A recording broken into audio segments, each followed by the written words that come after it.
as well. I found my way. Awesome.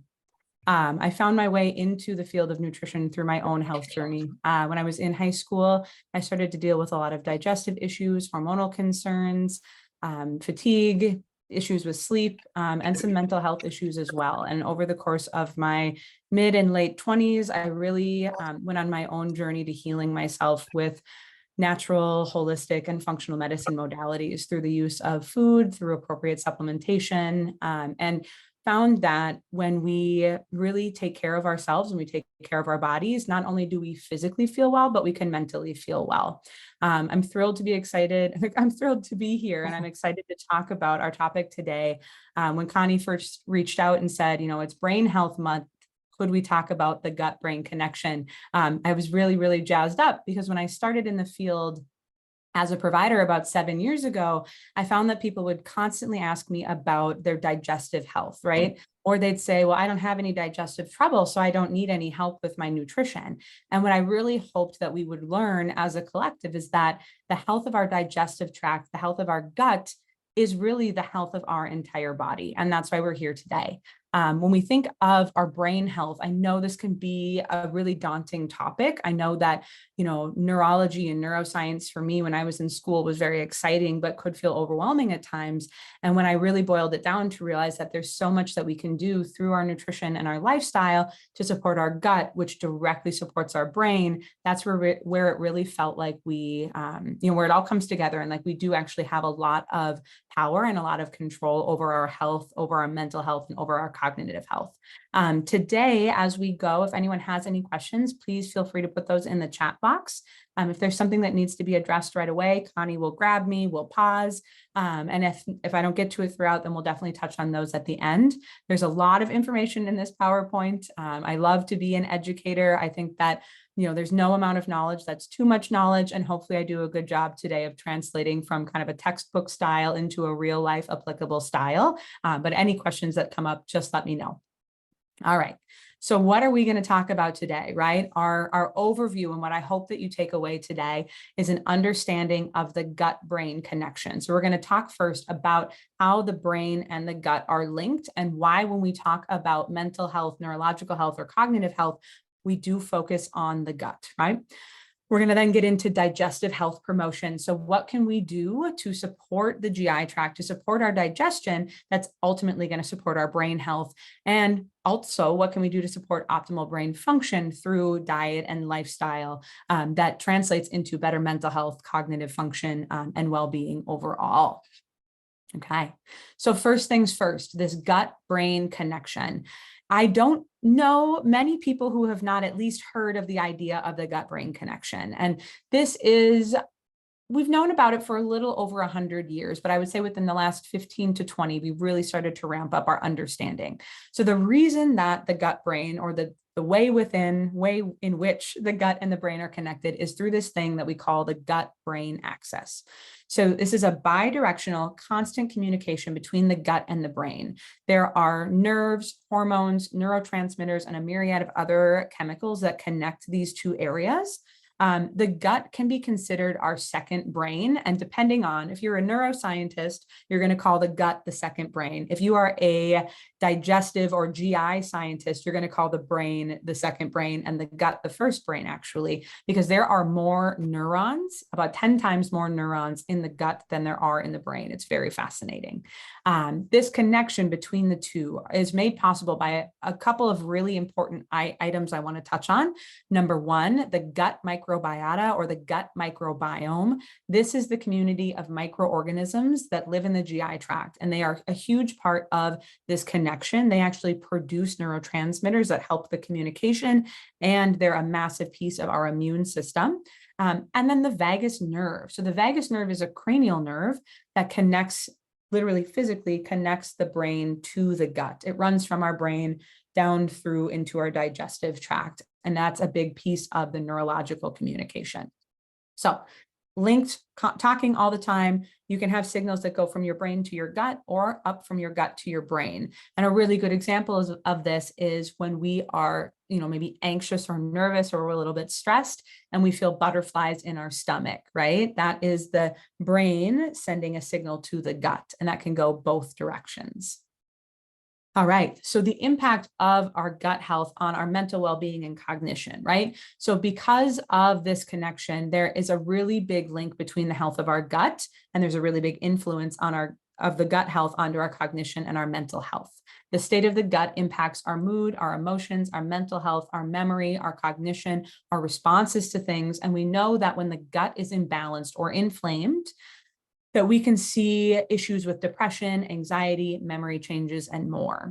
Studies are showing us now that as we age, the more nourished and diverse our microbiome, right? The microbiome are those bugs that live in the gut. The healthier they are, the healthier our brains are, along with our immune system and our heart. So we're definitely talking about the gut and the brain today. But like I said in the beginning, when we talk about the health of the gut, we're talking about the health of the entire body, right? So we're also talking about cardiovascular health and immune health and actually skin health and joint health and liver health and all these different things. Interestingly, at a cellular level, they're trying to figure out and trying to finalize, based on the number of cells we have, are we more human or are we more microbe, right? And we estimate that we are between 1 and 1 part cells that are human and 1 part cells that are microbe, all the way up to 1 to 10, 1 part human cells to 10 microbe cells. So there's a chance, and this actually fluctuates throughout our lives, that we are more microbiome than we are human. Good eye. Where are you working today? All right.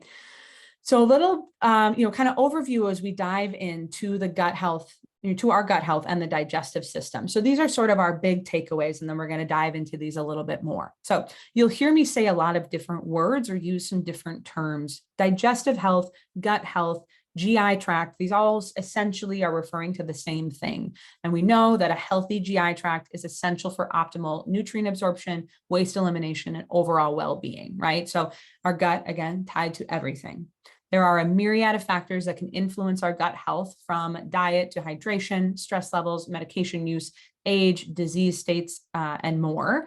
And I do want to just make the, little disclaimer that when we talk today, are you thinking about, well, I'm on this medication, could that impact my gut health? Or I'm thinking about maybe this supplement, would that be good for my gut? I do want to really, not just encourage, but advise you to talk with your healthcare provider, because they're going to understand your health history, your current supplement or medication use, your health concerns or conditions, and make sure that what you're utilizing is appropriate. Any recommendation or guidance given today is given with that little asterisk of talk to your, doctor, provider, nurse practitioner that knows you and knows your case. Nutrition, lifestyle, and a balanced diet. These are really the key to nurturing the gut, which become the key to nurturing the brain, right, through that healthy gut-brain connection. And we're going to touch on fiber, prebiotics, and probiotics, right?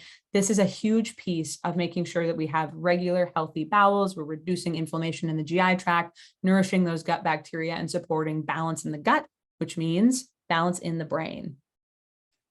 Okay. So gut-brain health benefits. There are a myriad of positive impacts or positive influences of the gut onto the brain function. So we know that the gut positively influences our emotional well-being. So a healthy gut, or treating an unhealthy gut, can actually reduce symptoms of depression, anxiety, and issues with stress.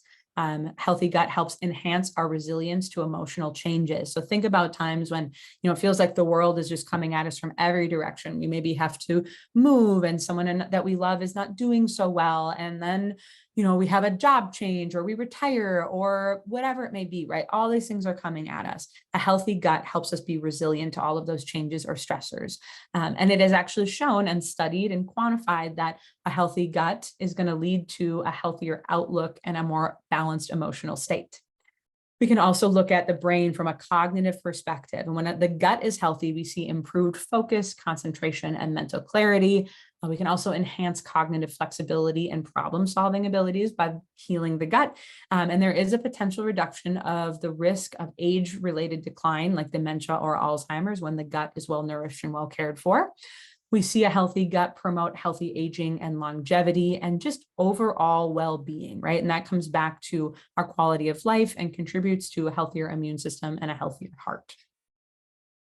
Okay, so our first couple slides here are going to be more generally, how can we support our digestive system, right? We know gut, brain, we know all of those things, but I would be remiss as a nutritionist to not just touch on the very basics that I want you to take away today related to how do we improve our digestive health. So this set here, this is about how we eat, right? Not just what we eat, but how do we eat? So I want you to think about consuming smaller, more frequent meals and snacks throughout your day instead of just large meals infrequently. This helps give your digestive tract time to kind of catch up, digest what it should. This is also really important for blood sugar or blood glucose balance. Make sure you're chewing your food thoroughly. This is very important for digestion. And if chewing is not always easy for you, then, aim for things that are easier to chew, foods that are softer, right? So that you're not sending partially chewed food into your digestive tract and hoping for the best. Chewing is a part of digestion. I want you to avoid or work on avoiding eating too quickly or mindlessly. Now, I have this conversation a lot with my young clients, right? Teenagers, people in their 20s, 30s, really all of us now, we're always trying to do 10 or 20 or 30 things at once. But if we can limit our screen time or television use during meals, really be present to the food that we're eating, that's very supportive of digestion. That vagus nerve that connects the gut and the brain, when we're present to our food, that's more activated and it helps with digestion. Before you're eating, if you can pause to say grace or give thanks for your food, this helps activate that vagus nerve and that connection as well. So, sitting down at the table with our family when we were young, that grace that we shared, that was actually so much more than just a religious or connective activity. That was actually really helpful for our health. And if you're having concerns about your digestion, again, make sure you talk to your provider about medication or supplement use. Okay, now what should we eat, right? Dietary recommendations, and this is a little bit more targeted at our aging population, as Connie would say. This can apply to anybody truly, but as we go through our phases of life, our needs change a little bit and our recommendations change a little bit. So number one, this is always applicable. Eat the rainbow, right? Consuming a variety of fruits and vegetables is going to give you those essential nutrients, vitamins and minerals and fiber that you need. That idea of, you are what you eat. When you're eating a wide variety of foods, you are a well-nourished person, a well-nourished gut, and a well-nourished brain. In our aging category, we want to aim for 2 cups of fruit per day and 2 to 3 cups of vegetables per day. So ideally, we're getting about 5 cups of produce. And if that sounds like a lot, then just take an inventory of where you're at. And tomorrow, try to have half a cup more of one of those things, right? When we're eating grains, we want to incorporate whole grains because you're going to get fiber and nutrients out of those whole grains, right? The white and refined foods, they have a lot of that stripped away. And that's part of what makes them a little bit less healthful for us and for our gut. Protein is really important. And I know as we age, we often have changes in our taste as far as protein goes, because how we digest protein and our ability to digest changes. So focusing on lean protein is going to be a little bit easier. We can think about poultry and fish. Dairy can have protein in it, beans, legumes, tofu. Protein powders and shakes are an option as well, because that's going to just really make sure you're not missing the protein or the amino acids that come in protein that are really important for every single cell in our body. The optimal intake for protein. So this is a little bit different than what we think of as the recommended daily or the RDA for protein. It's actually higher for an aging population than we once thought. And this is some newer research that's coming out. So ideally, based on our activity level, and if we have any, health concerns, this range, is general, but 1.2 to 2.0 grams of protein per day per kilogram of body weight. And to figure out your kilograms, you take your weight in pounds divided by 2.2. So if you weighed 220 pounds, let's say, that you would weigh 220 pounds, you'd weigh 100 kilograms, and then you would multiply that 100 by 1.2 up to 2.0. If you're very active, it's more protein. If you're a little active, it's less protein. Men tend to need more protein than women as well. This is a huge piece of not just nourishing our gut and our brain, but also our heart and our muscles and our liver and all of those things. And lastly, we want to limit our processed food and our high sugar items. These are things that disrupt that gut microbiome and they can lead to inflammation. So we think about sweets and processed stuff. We often think of dessert. So try maybe this is where you get more of your fruit in, or dark chocolate, smoothies, yogurt, things like that. And ideally, when we think about the food groups, right? Vegetables, fruits, whole grains, fiber, protein, healthy fats, right? Olive oil, avocado oil, olives, nuts, seeds, that kind of thing. You want to eat out of each of those food groups every time you're eating. That's going to be a balanced plate or a balanced meal. Kelsey, All we right. have a question in the Oh, chat. sure. Sounds It's good.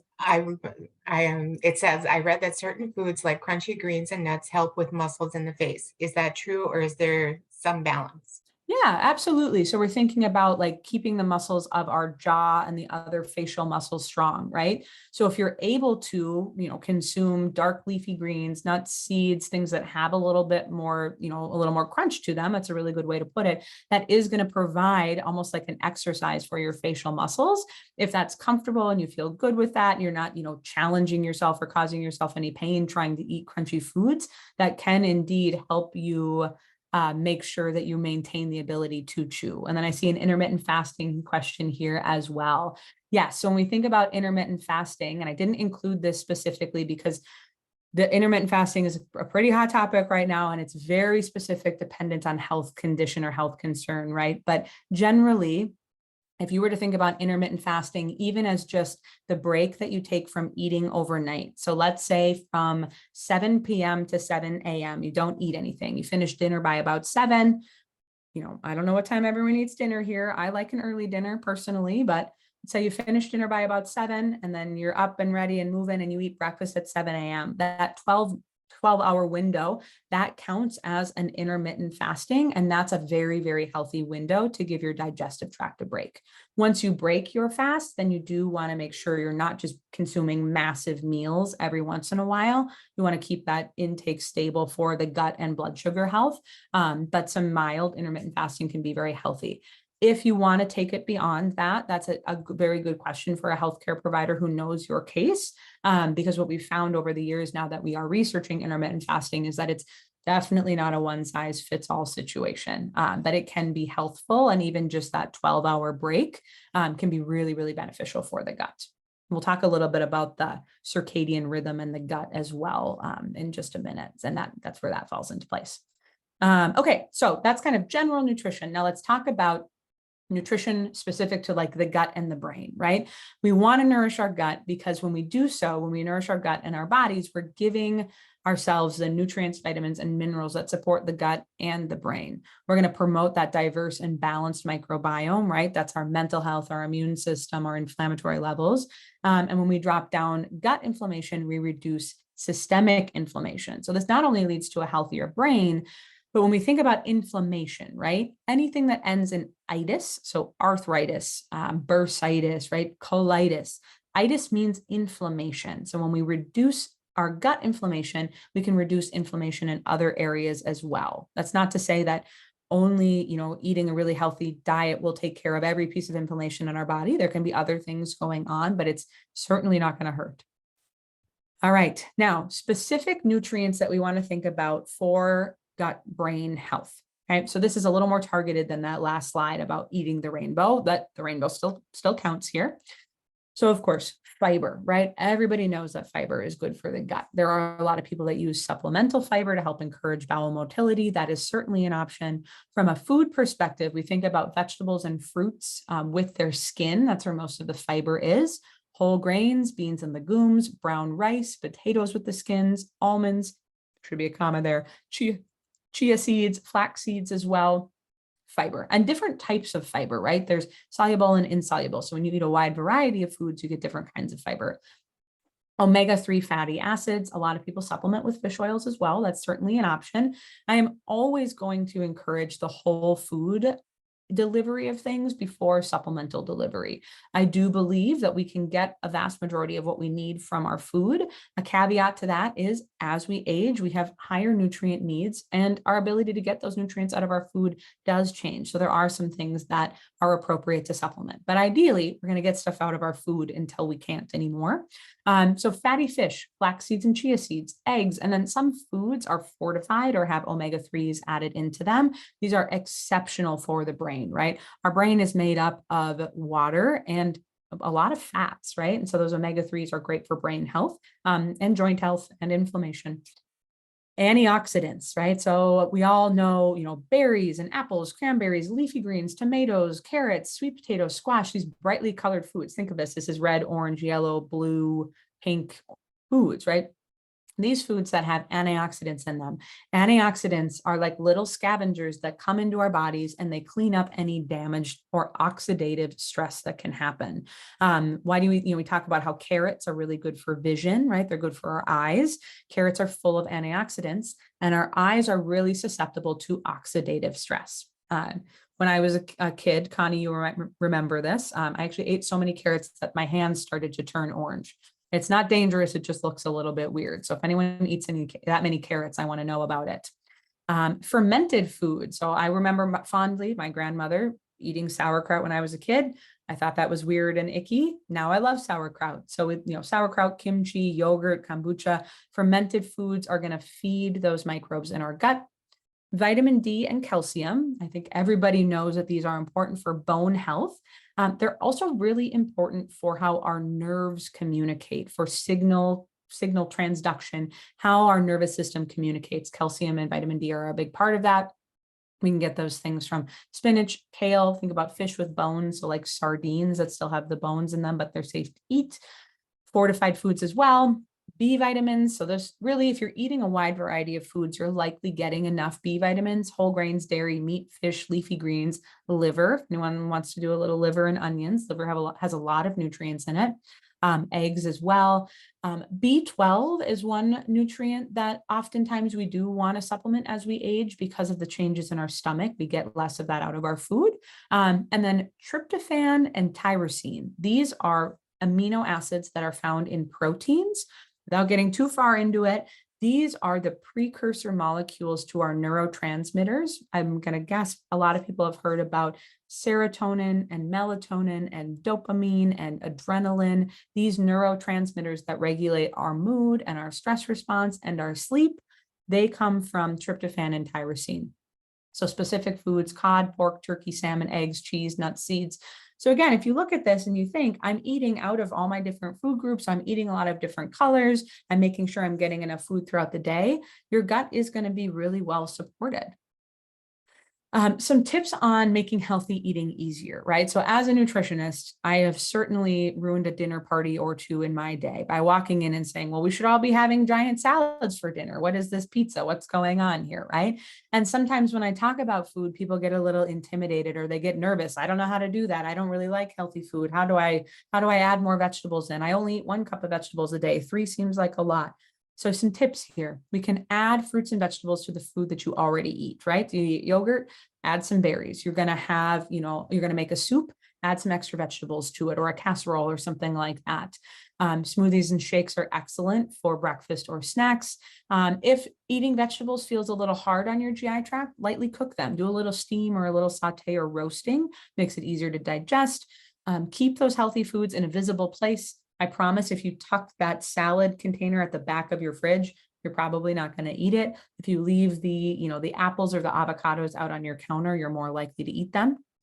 If things don't taste good or you're feeling like things are kind of bland, we can use herbs and spices and citrus for flavor. We, obviously want to avoid adding too much salt for flavor, but there are lots of other things we can add that are very healthy and anti-inflammatory as well.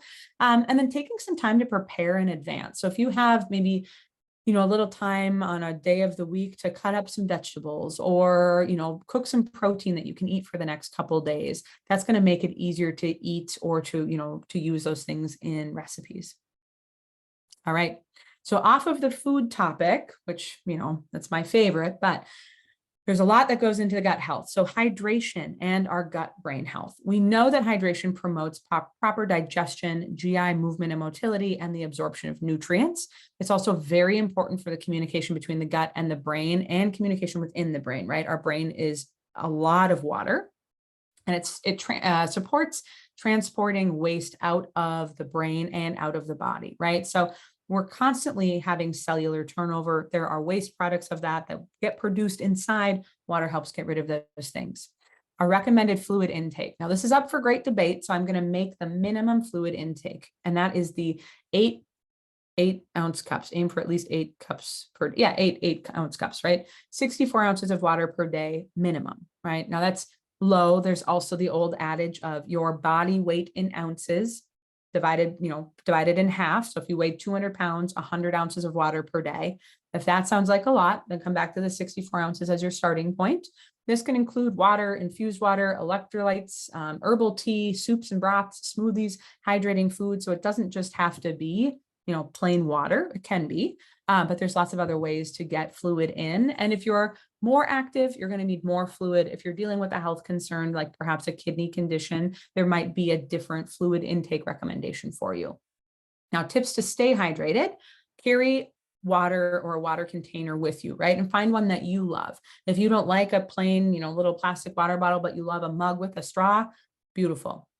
Set reminders. There's also hydration tracking apps, or little Post-it notes. I actually keep a Post-it note on my desk to remind me to drink water, because if you couldn't tell, I like to talk and I like to be busy, and I sometimes forget to pause and drink water.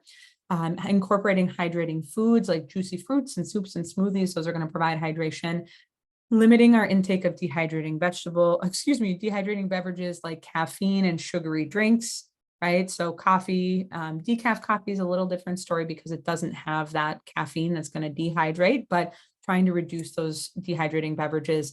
And then a little tip that goes along with the kind of idea of fasting and the idea of the circadian rhythm. So drinking a glass of just warm water, doesn't have to be hot, but warm water upon rising is very supportive for that gut microbiome. So a little tangent here. Our microbiome, the bugs in our gut, live on the same circadian rhythm or body clock that we do. So they actually do rest at night. They're not totally asleep, right? Our body's always doing something, but they're a little less active at night. So that 7 to 7, that 12-hour fast could also be 8 to 8 or 6 to 6, whatever your window is. That gives the gut time to rest. And then this glass of warm water, when you wake up in the morning, helps wake it up and get it moving again for digestion. Honestly, I would say out of my top 5 things that I recommend to everybody that I work with, it's that glass of warm water in the morning. This could also be a glass of warm lemon water. Some people like a little bit of apple cider vinegar in that water, but something that's going to help hydrate and wake up those microbes. This is going to make digestion better throughout the rest of the day. All right, prebiotics and probiotics. So there's 2 categories here. Prebiotics are non-digestible fibers that feed the good bugs in our gut. They're going to promote the growth and activity of those bugs, and that's going to impact the gut and the brain. Probiotics are the microorganisms, right? Prebiotics feed the microorganisms, and that is what helps maintain that diverse and balanced microbiome, supports digestion, and contributes to that gut-brain connection. Also the immune system. Prebiotic foods you can include are bananas, onions, garlic, asparagus, whole grains, legumes, artichokes as well, if you like artichokes. And probiotic foods, again, we think about yogurt, kefir, fermented vegetables like sauerkraut, kimchi, pickles, tempeh, that's a soy product that's been fermented. And then supplementation. Prebiotic and probiotic supplementation can actually be very, very beneficial, especially when we want to maintain that diversity. Another really important way that we can help maintain the diversity of those bugs is to eat a diverse diet. When we eat the exact same thing every single day, the gut microbiome adjusts to that and we start to lose that diversity. All right, off of the kind of food, hydration topic and on to lifestyle practices for our gut and our brain health. We're going to talk about exercise, stress management, and sleep. So exercise and gut brain health. Regular exercise positively influences our brain because it improves gut motility and digestion through muscle contraction, right? When your other muscles are working and contracting, so is your gut. The gut, the tube of our digestive tract, is actually made up of muscle. It's going to enhance the diversity and balance of that gut microbiome. It reduces gut and overall inflammation and improves gut barrier function, which is going to help the immune system. And it does provide, we know this, a direct positive impact on cognitive function, memory, and overall brain health, which is going to lead to a better mood and overall mental well-being. Recommendations for exercise. So we want to incorporate kind of 3 categories here of exercise. Number 1, balance and flexibility exercises like yoga, chair yoga, tai chi, stretching, that type of thing. Aerobic exercises like walking, swimming, or cycling, that's going to help with heart rate and blood flow. And then strength training exercises for muscle mass, muscle tone, and overall strength. The recommendation, and this stands for most of our lives, is 150 minutes or more per week of moderate intensity aerobic exercise and strength training at least twice per week. If that sounds like a lot, do not be overwhelmed or intimidated. Start wherever you're comfortable. If currently you do 5 minutes of exercise or 5 minutes of walking per day, let's try for 10. If you don't do any, maybe you walk to the end of the block and back or the end of the hallway and back. Couple, if you can do the stairs, a couple ups and downs on the stairs. Grab some soup cans, do a few sets of curls. It doesn't have to be this big intensive exercise program. It certainly can be, but some is better than none. And research has actually shown us that 15 to 20 minutes of walking per day has both gut and brain health benefits, right? So it's not like you have to go join a CrossFit gym or become the world's most famous yogi or, take up triathlons. I would love it if you did. But just some movement is always going to be better than none. All right, stress management, easier said than done, but this is really important. And if we can put a little bit of attention on this, we know immediately this has benefits for our brain and for our gut. So the negative impacts of stress on the gut-brain connection happens because of the activation of the fight or flight response.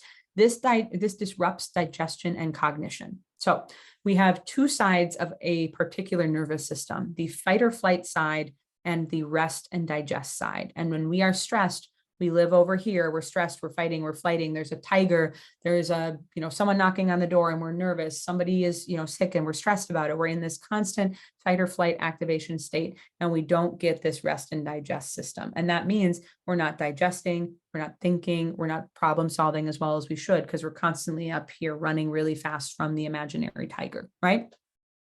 Stress increases our chances of GI disorders like IBS and IBD, especially IBS is linked to high levels of stress. And stress creates inflammation and imbalances in that gut microbiome. So ideas for managing stress and promoting gut and brain health, mindfulness and meditation practices. This can also include, prayer, time with the Bible, devotionals, things like that, supporting the vagus nerve. Talk more about that in a moment. Deep breathing exercises to activate that relaxation response, bring that parasympathetic or rest and digest nervous system back up, engaging in hobbies, activities, or social interactions that bring joy, right? If a social situation does not bring you joy, it's not going to be stress reducing. It might be stress inducing. Seeking support from family, friends, or professional counselors when needed. And, working to create a stress reducing lifestyle. You set aside time to take care of yourself and have self-care time for reading, music, journaling, walking in nature, listening to your favorite song, going to church, spending time with your friends, and establishing healthy boundaries to help manage triggers. Again, easier said than done, but I tell all of my clients this.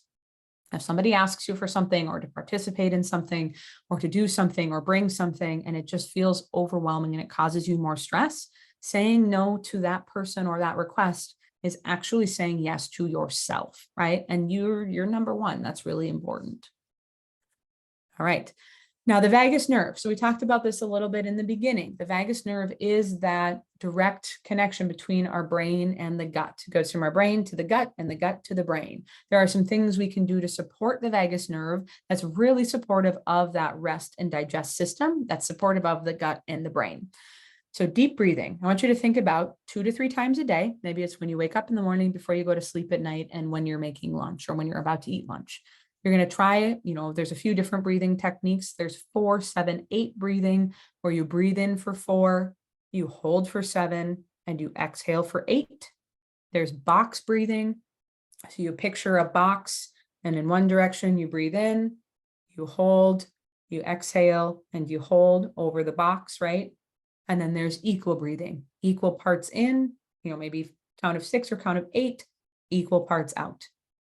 Pick one of those that you enjoy, try them all a little bit, and 2 to 3 times a day, you're going to do 10 of those nice deep breaths, right? That's going to really reset stress hormones. It's going to encourage digestion. It's going to encourage cognitive function and memory. Cold exposure. This is a risky one to bring up in Minnesota, right? Half of our life is cold exposure, but cold exposure helps stimulate that rest and digest system as well. So something as simple as a cold washcloth on your face or your neck that can help promote that nervous system. That's going to help you be more sharp and alert. Cold showers, right? So even if at the end of the shower, you turn the tap to a little bit colder and just give yourself 30 seconds to a minute of that cold exposure. We can also use the cold weather, right? Maybe we step outside when it's, a little bit chillier and we just feel that cold air on our face. That one's very simple. Singing. So when we're singing or laughing or gargling or humming or chanting, right? These all kind of go together.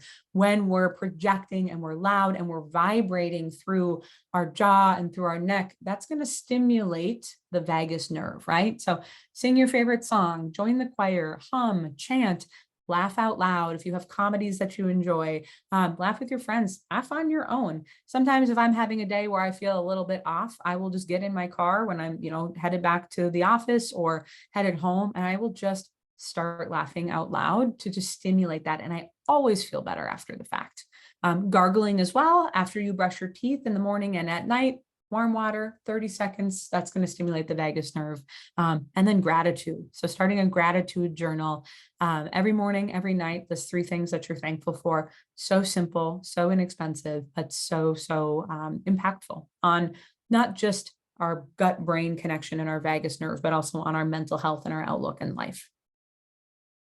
Okay, now sleep and gut-brain health.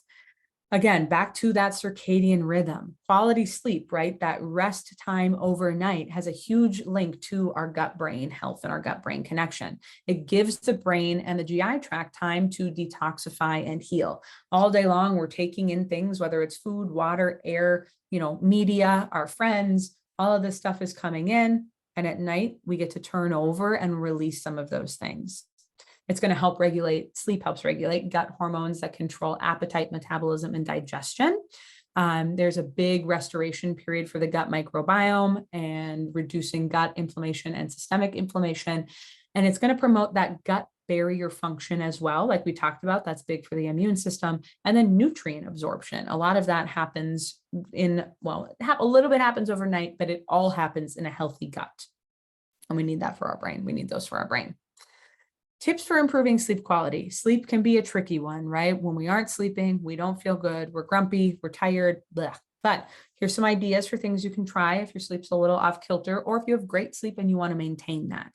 So establishing a consistent sleep schedule by going to bed and waking up at about the same time every day. I always get in trouble for this one when I talk to people who love to stay up late on the weekends. I know, but really, nothing that good happens after dark anyways. And if you can maintain a similar bedtime and wake time, ideally within about 30 minutes of each other every day, that's going to support that circadian rhythm. And that circadian rhythm, our body clock, remember, our gut runs on that same clock, which means our brain runs on that same clock. You want to make sure you have a sleep-friendly environment. So your bedding is comfortable, your room is not too hot, you have minimal light or distractions, right? We don't have big bright screens on and lots of noise around us if we can help it. A relaxing bedtime routine is really important. So this is also going to help signal to your body, hey, it's time to wind down and go to bed. And if this happens at about the same time every night, as it should with your bedtime, even better. Think about reading, a bath or a foot soak, engaging in some of those relaxation techniques or some of those things that are supportive of the vagus nerve.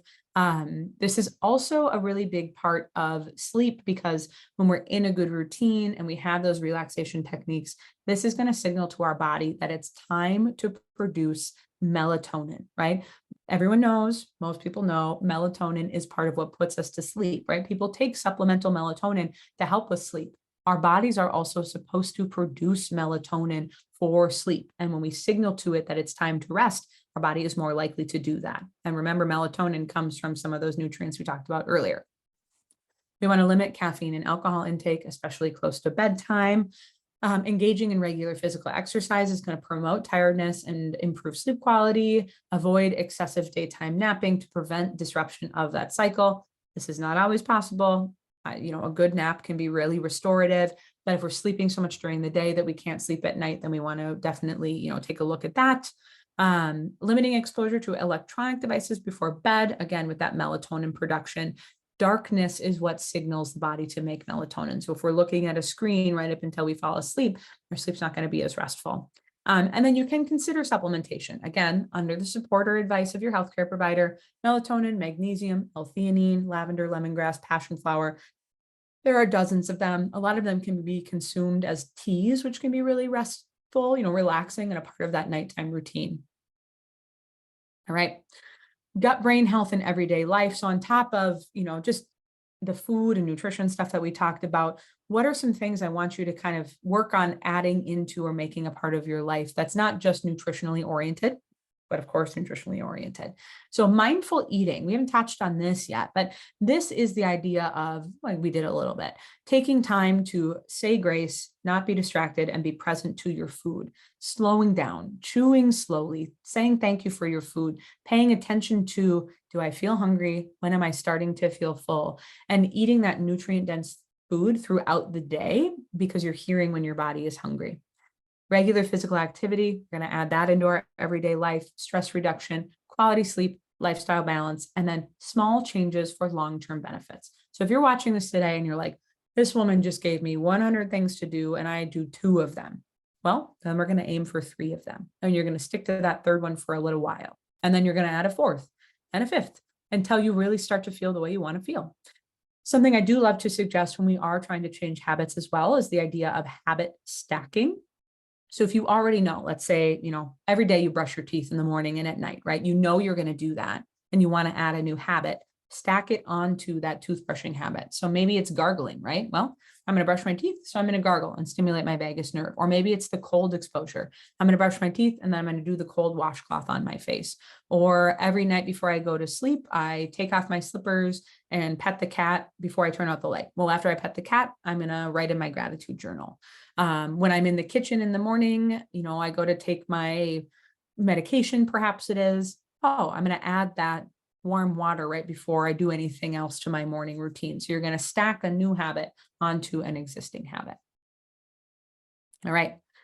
So the last couple, here we go, guys. The gut-brain connection and our mental well-being. So there is a massive impact of gut health onto mental well-being. Things like our mental health, our emotional state, and our moods. We know that the gut microbiome plays a key role in producing neurotransmitters, serotonin, dopamine, GABA, epinephrine or adrenaline, and that influences our mood and emotions. Gut-brain connection is involved in our brain health, and imbalances in the gut microbiome are associated with mental health conditions, right? Depression, anxiety, OCD, things like that. Strategies for maintaining positive mental well-being. Spoiler alert, they are everything we've talked about so far. Varied and nutrient-rich diet, prebiotics and probiotics, managing stress, daily self-care, sleep and movement, positive relationships with our friends and our family, and professional support when we need.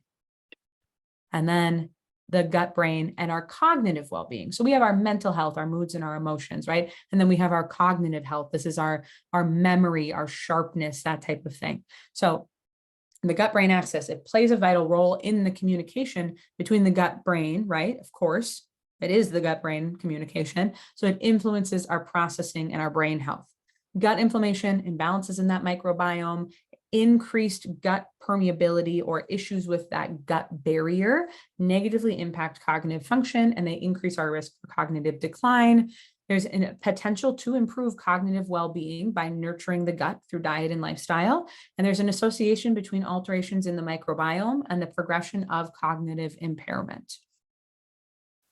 Things that we can do to support cognitive well-being through our gut health, right? Enhancing cognitive abilities through gut health. We're actually learning now that when we target the microbiome, this is found to be a strategy for promoting brain health and cognitive well-being. That nutrient-rich diet, including the rainbow, omega-3s, antioxidants, B vitamins. This is a part of nourishing the gut and promoting cognitive well-being, along with prebiotics, probiotics, movement, and sleep.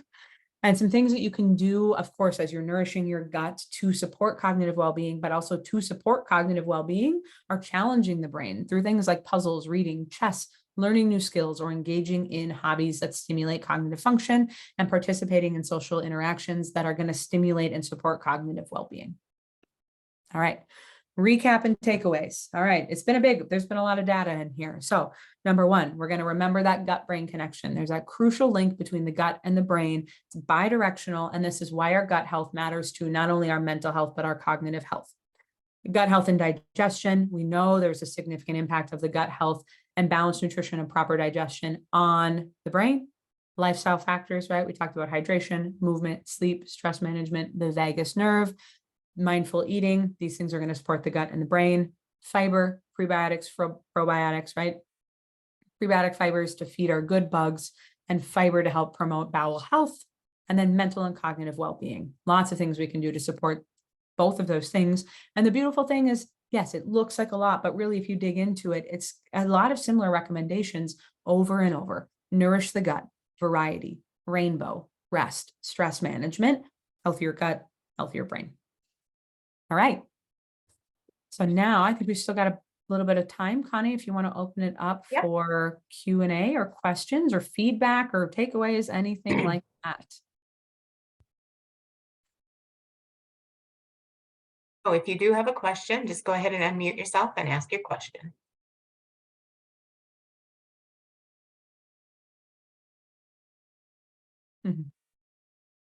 Okay, so we have, wow, that was an informative presentation, hoping for a recording in PowerPoint. It will be available on our Dancing Sky website. It'll probably take me a couple of days to get it up there. Sounds good.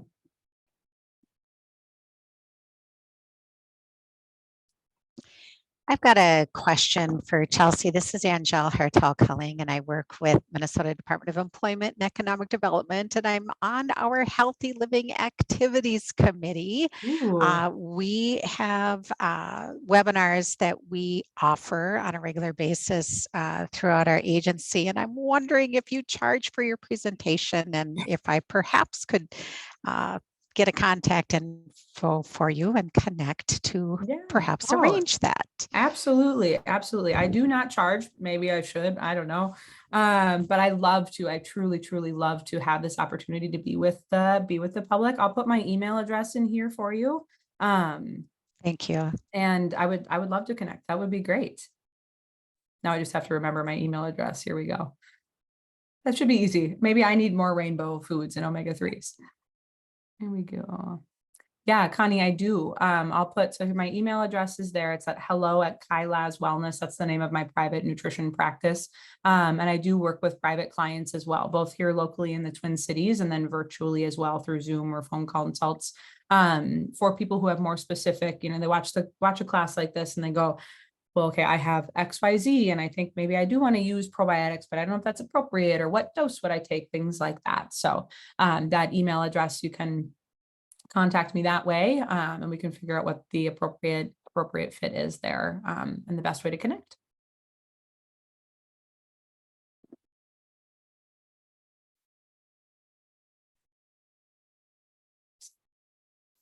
Yeah.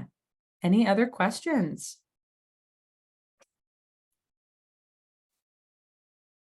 So this is Connie again. So I had therapy in 2013. And I think, it disrupted my GI status. I felt like it's still affecting me. And I don't know true or not, but. Will you say what type of therapy you had in 2013 again? Chemotherapy? Oh, sure. Yeah, absolutely. Yeah, absolutely. There's a huge impact on the immune system, of course, right? That is the purpose of chemotherapy. It's an aggressive treatment and rightfully so. But it does change the balance of our immune system, and just our immune system is not just in our gut. It is systemic, but when we change the systemic balance, it changes the balance in the gut. Absolutely. And so we will often see long-term effects. We also know that it changes or can change the the lining of the gut. So how we receive our nutrients through the lining, it can have a long-term impact on that as well. And we often find that people who have, are actively going through treatment or who have been through treatment have higher nutrient needs. So even though, I'm doing lots of good things and I'm eating lots of colors and I'm taking probiotics and things, like those bodies often need more because of that change in the gut, the status of the gut and the status of the immune system. Yeah. So it's not like in your head that 10 years later, maybe there's still an impact, right? There's a lot that goes into that. And it's a lot for the body to go through. Definitely. Yeah. Thank you. Mhm.